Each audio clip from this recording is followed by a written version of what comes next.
Nama saya Purwanto dari cabang Trenggalek, Ustaz. Oh ya, mari. Mohon tausiahnya untuk keluarga saya agar dia tidak melakukan ibadah-ibadah yang tidak sesuai dengan tuntunan. Misalkan selamatan, hal-hal yang lain yang tidak sesuai dengan tuntunan. Karena kalau saya menjelaskan itu mungkin dia tidak percaya dan mungkin dia menyelisih saya, jadi malah menentang saya. Jadi dikira saya, oh ngajimu masih barusan aja koyo ustadz gitu. Terus yang kedua, setelah mengamati pencerahan dari ustadz atau jawaban dari ustadz, saya itu semakin mantap Pak untuk mengerjakan sesuatu ilmu. Jadi apakah yang saya lakukan itu termasuk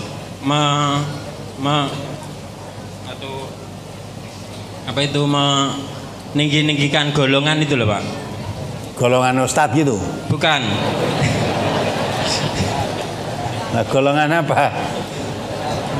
Ustadz gak punya golongan. Golongan-golongan seperti MTA, dari pengajian-pengajian yang lain itu loh. Ya. Dan apakah perbuatan saya itu merupakan taklid buta, Ustaz? Terima kasih. Wassalamualaikum warahmatullahi wabarakatuh. Waalaikumsalam warahmatullahi wabarakatuh.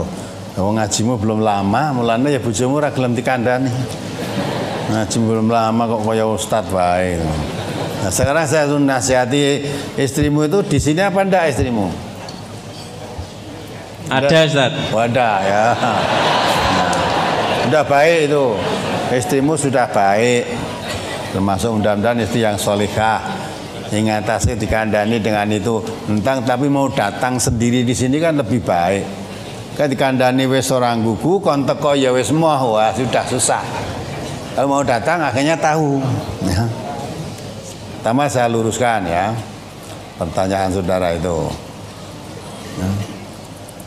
Untuk bisa meninggalkan ibadah-ibadah yang tidak ada tuntunannya tetapi selama ini dikerjakan, ya, karena memang selama ini tidak tahu kalau yang dilakukan itu tidak ada tuntunannya.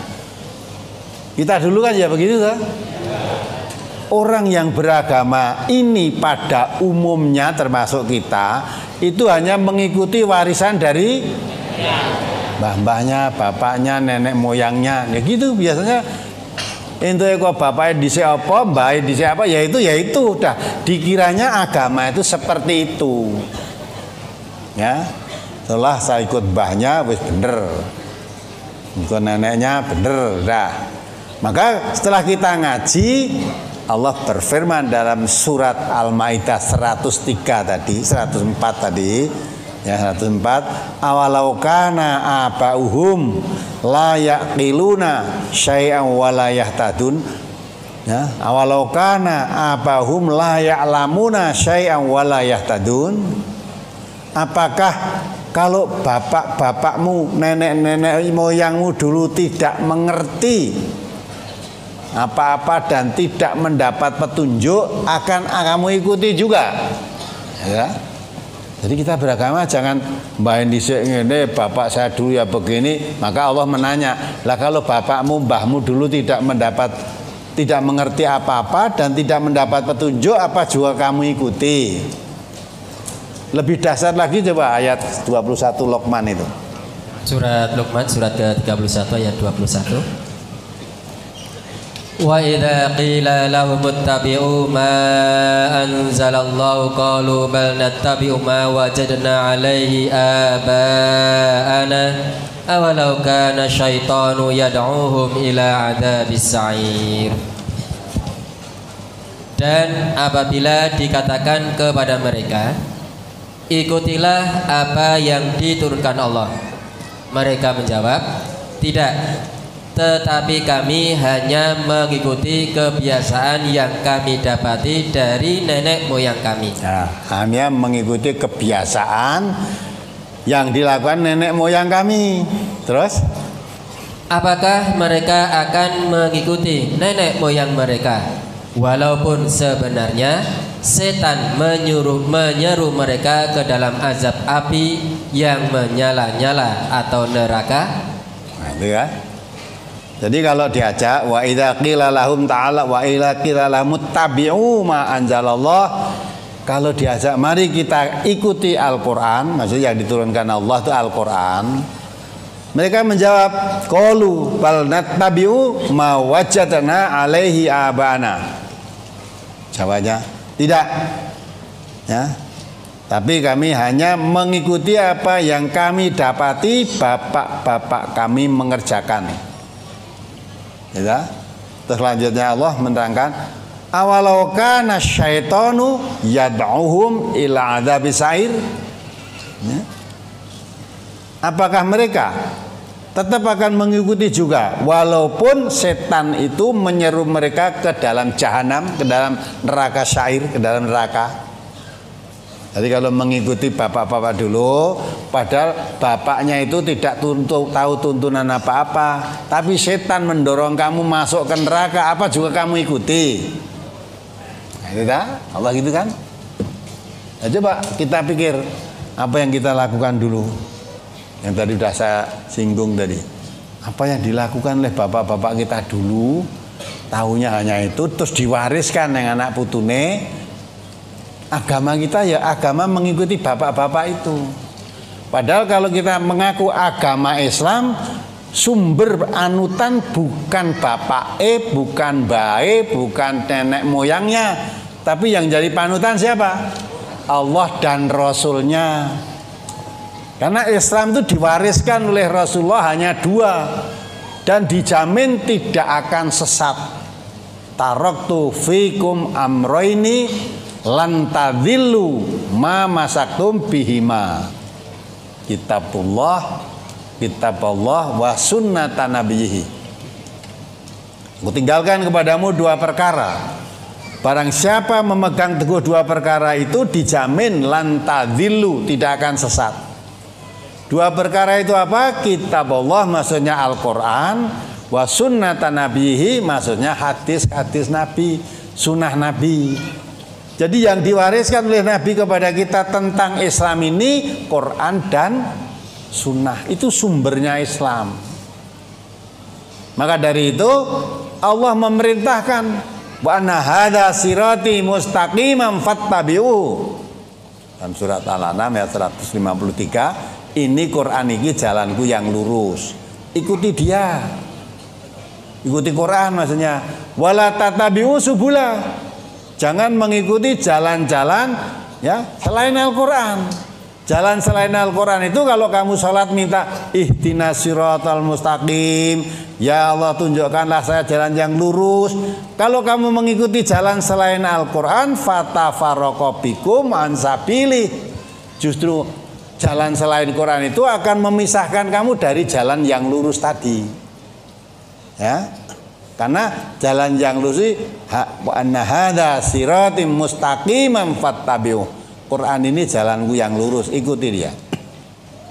Ya, maka kalau kita ingin jalan yang lurus, ya kita sudah betul. Nenek-nenek moyang kita dulu mengajarkan Islam sudah bagus, walaupun ya keliru. Karena memang yang diketahui saat itu. Nah sekarang andai kata bukan karena jasa nenek-nenek moyang kita mempertahankan Islam, mungkin kita tidak meyakini Islam. Ya, maka walaupun tidak sholat pun itu hasil didikan nenek-nenek moyang kita.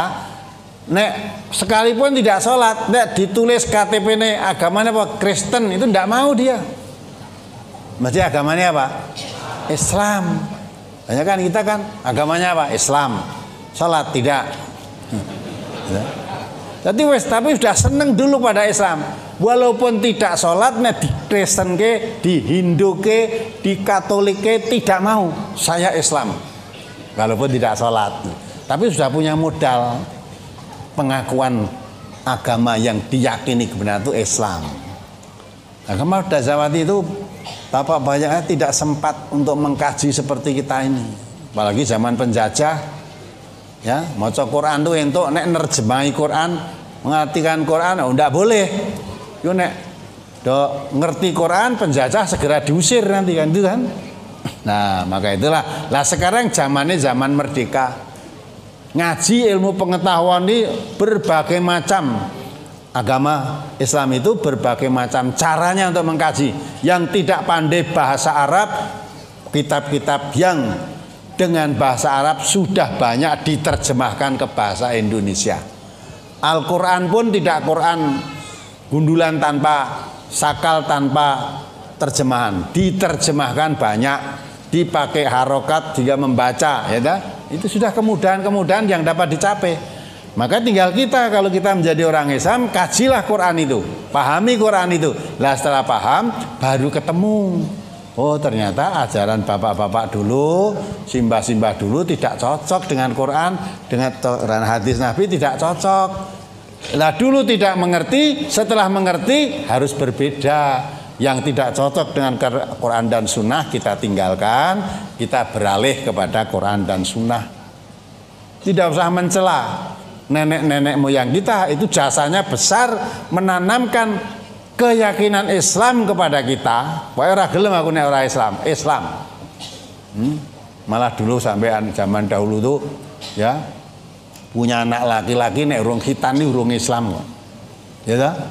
Lah nek dikhitankan kuwi katanya di Islamkan. Dadi anggere wis Islam, anggere wis khitan tuh sekalipun tidak sholat Islam. Ya ta? Nek ora khitan walaupun salat kafir kan gitu kan. Padahal yang membedakan Islam dan kafir itu apa? Salat. Nah itulah bareng kita wis ngaji. Nek urung ngaji dhisik rumasane wong Islami khitan ora Islam kafir kan gitu ta. Nah walaupun ora salat pokoknya nek wis khitan kuwi Islam. Mula nek dikhitanke berarti diislamke kan gitu ta. Nah itulah. Jadi kalau dulu istimu belum tahu ibadahnya seperti nenek-nenek moyang dahulu, sudah sekarang sudah mengerti tentang Islam, mari dibawa kepada jalan yang benar.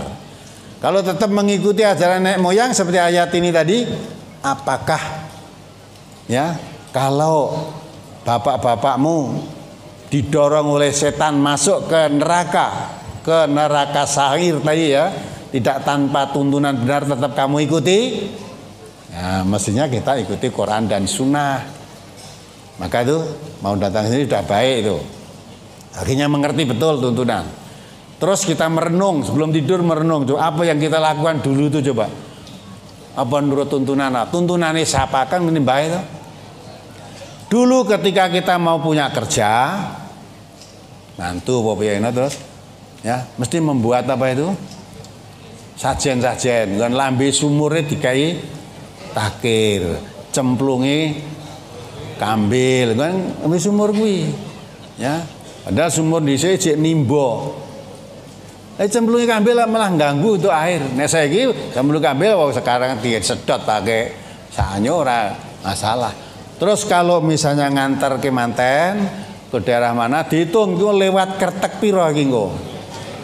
Nah setiap kertek nanti turun nih meninggalkan takir isinya telur tumpeng kecil itu di kertek itu. Ya apa ya? Nah, gimana?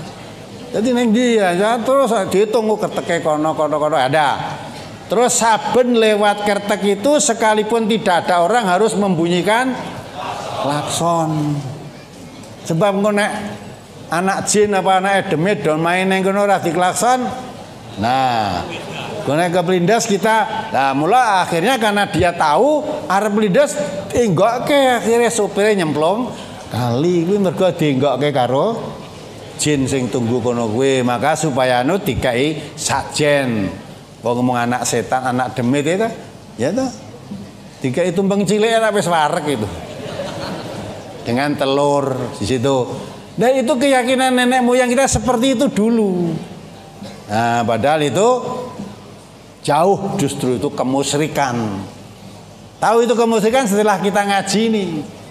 Terus ada orang anak jatuh, penean tiba lah terus ditebusi. Tebusannya pakai apa? Nah, ya pakai tumpeng kecil tadi atau dikasih apa? Kebun danu apa-apa, tapi kebun danu dulu tuntut dikasih kaki terus kayak sungu kaya kebu kuwi lah itu ta. Nah, kuwi gen slamet. Terus nek wong deleming-deleming jare ketempelan demit, iya ndak? Terus ditekoni omahmu ngendi? Ngono, ayo dulehke njaluk tebusan apa? Nah, njaluk tebusan pitik. Pitik pun ireng mulus. Sebelah nggo sajen ning kono.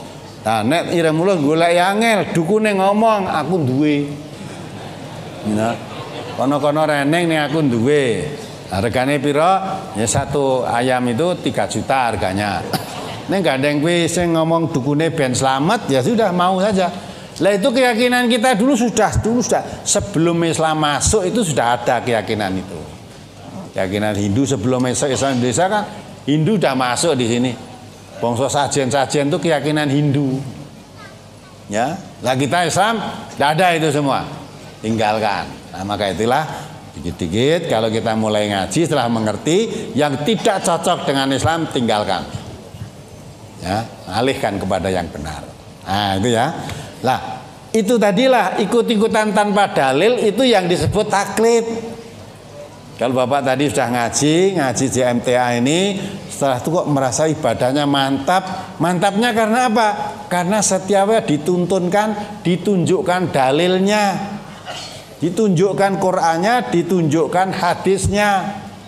Maka jadi mantap. Lah itu bukan taklid wong. Mantapnya bukan karena mantap MTA-nya, mantap karena diajarkan di MTA itu Quran dan Sunnah. Dan jangan mantap golongan, MTA bukan golongan. Kadang-kala keliru orang itu. Dikiranya MTA seperti golongan-golongan yang lain. Sudah saya katakan MTA itu bukan partai politik, bukan organisasi massa, tetapi lembaga dakwah yang berbadan hukum yayasan. Ibaratnya sekolah itu sekolah kejuruan di sini. Ya tak? Jurusannya apa? Quran dan Sunnah. Jadi kita ngaji Quran dan Sunnah. Maka setiap ada tuntunan Quran dan Sunnah mesti dikemukakan di sini.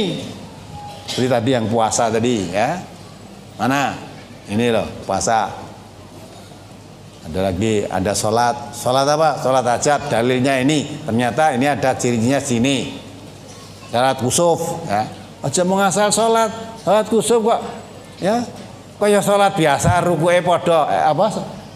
Rukuknya ya sama. 1 rakaat rukuknya 1. Enggak. Ternyata menurut hadis rukuknya 2 kali. Ya. Itu ternyata. Lah kok tahu kok begitu? Lah ini hadisnya berbunyi begini. Ya. Kan mati ditahlilkan. Loh, tahlil kok akan mati? Kudune nek wis mati, kan itu ta? Saya dulu ya ikut. Gitu-gitu tuh ikut. Ternyata setelah kita ngaji, tahlil itu dibacakan ketika orang akan mati berdasarkan hadis Nabi. Ya. Nabi kita mengatakan laqinu mautakum bila ilaha illallah. Terus di hadis lain diterangkan mangkana akhiru kalamihi la ilaha illallah dakhalal jannah. Ya tak? Talkinkanlah orang yang akan mati di antara kamu. Bagaimana cara? Dengan ditahlilkan.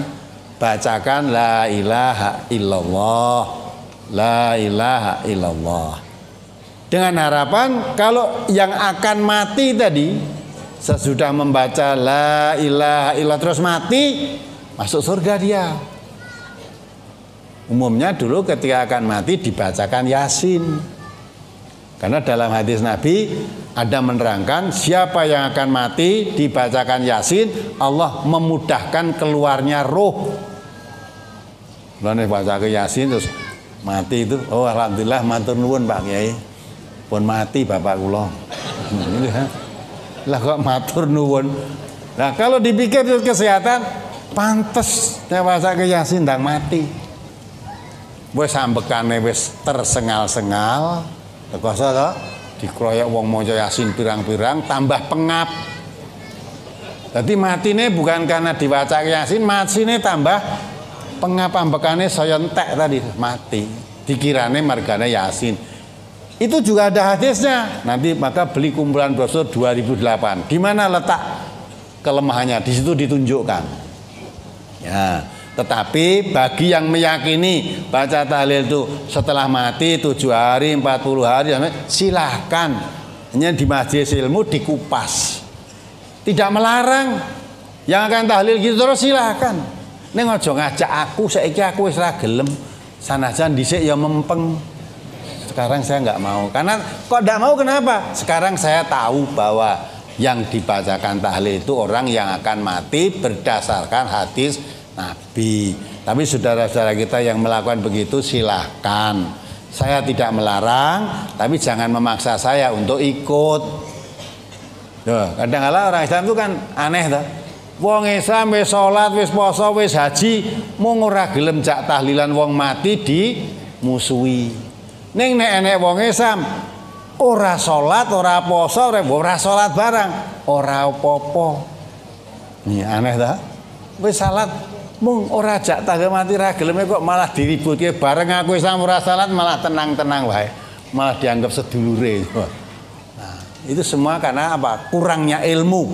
Maka setelah memahami ilmu, andai kata pemahamanmu seperti itu kita paham beda, kita hidup di negara Pancasila dan hidup di negara Bhinneka Tunggal Ika. Oh ya sudah, kamu dan saya perbedaan paham. Ya sudah, pahammu begitu laksanakan. Pahamku begini, lana amaluna walakum amal. Bagiku amalku, bagimu amalmu. Kalau amalmu salah, saya tidak bisa membuat balasan padamu, benar saya juga tidak dapat memberi pahala kamu. Demikian juga kalau amalan saya yang salah, kamu tidak berhak menyiksa saya. Kalau saya benar, kamu tidak bisa memberi pahala saya. Semuanya akan kembalikan pada Allah. Nah kalau ada orang yang berilmu mengerti begitu kan, oh beda paham, beda pendapat, saling menghormati. Tidak kamu harus seperti saya, oh tidak boleh. Memaksakan kehendak itu tidak boleh.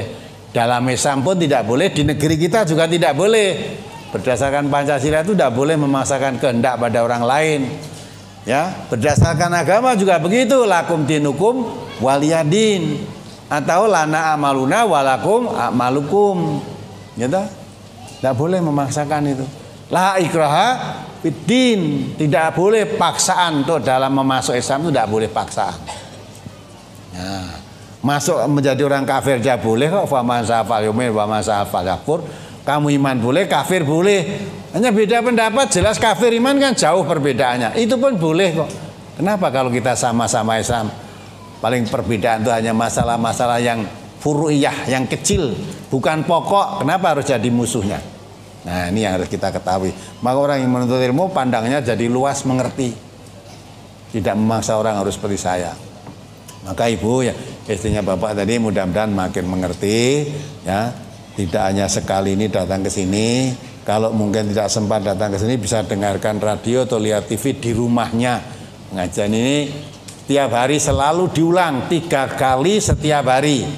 Ya, kajian ini pagi jam 6 sampai jam 7, nanti jam 2 sampai selesai ya. Baju tanya separuh ya, terus jam 8 malam diulang dari awal sampai selesai. Nah, makin mengerti. Ya gitu aja. Jadi bapak ini tidak termasuk taklid. Kalau merasa mantap wajar, wong dulu ibadahnya ikut-ikutan, sekarang berdasarkan ilmu.